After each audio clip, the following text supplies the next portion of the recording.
人拿着偷狗的视频找到邻居，询问他自己的狗狗在哪里。不想邻居竟直接拿出一根狗狗的大腿骨扔到女人面前，而且还嚣张地表示剩下的吃完再给她。女人看着锅里被炖成肉的狗狗十分生气，然而这一家人非但没有同情女人，反而还用蔑视的眼光盯着她。殊不知他们得罪错了人，因为女人可是一个有暴力倾向的精神病人，就连医生都希望她出院以后都不要回来了。原来就在不久前，女人还是精神病院里的一名病人。这天她正在看视频时，突然有一个壮汉将饭洒在了她的头上，女人被气得当场大怒，直接一把将那个人按倒地上，接着就对着他一顿输出。对方被吓得急忙跑到另一个房间，害怕的将门关上，结果下一秒女人直接闯了进来，接着就要再次教训他。幸好此时女人听到了精神抚慰曲的叫声，她这才停下脚步，接着她弯下腰将狗狗抱进怀里。此时观察的医生也发现，经过多种治疗方法，只有这种方法最适合女人的治疗。医生感觉再过一段时间应该就可以出院了。很快到了出院这天，医生叮嘱她出院后一定要按时吃药。女人临走时微笑地答应医生。将女人送走后，医生告诉一旁的护士，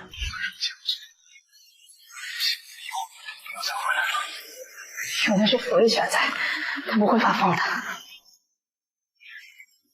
应该不会有人会动他的狗啊！女人出院后就以低价购买了一套房子，房东虽然很高兴，但他却有点担心，因为对面邻居可是难缠的主。果然下一秒，女人就收到对面邻居在物业群里发的通知，因他老婆怀孕，就禁止别人做饭看电视，而且还不准养宠物。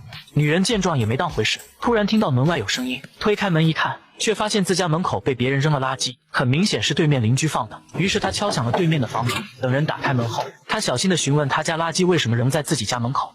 哪只狗眼看是我扔的了？这层就我们两家，不是你家还能是谁家呀？我呸！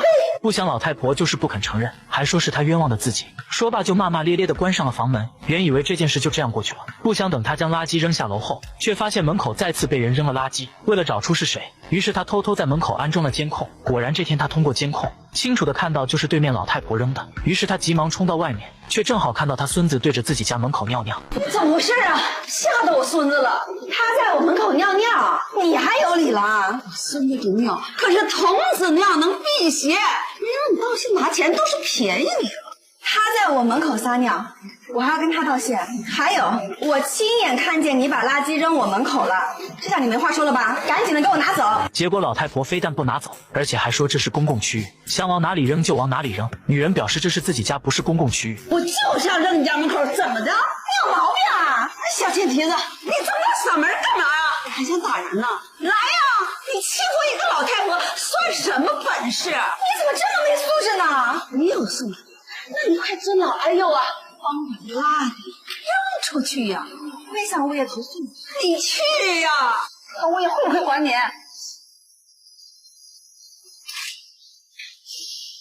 你好，我要投诉1202往我家门口扔垃圾。1202，他家是精神，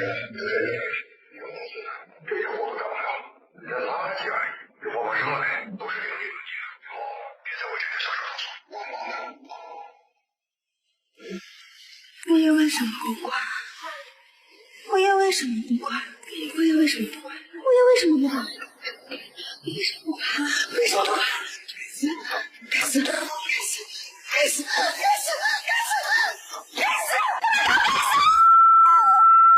幸好此时狗狗叫了一声，瞬间让他恢复了清醒。此时他突然想起医生的嘱咐，出院以后按时吃药，过正常人的生活，知道了吧？随后他抱起狗狗，心想一定要过正常人的生活。为了恢复正常人的生活，他跟狗狗一起看治愈系的视频。突然又听到门外一阵急促的敲门声，而敲门之人正是隔壁老太婆的儿子，上来就对着女人一顿怒斥：我都说我老婆怀孕了，只能6点到7点，还出去散步时候看电视。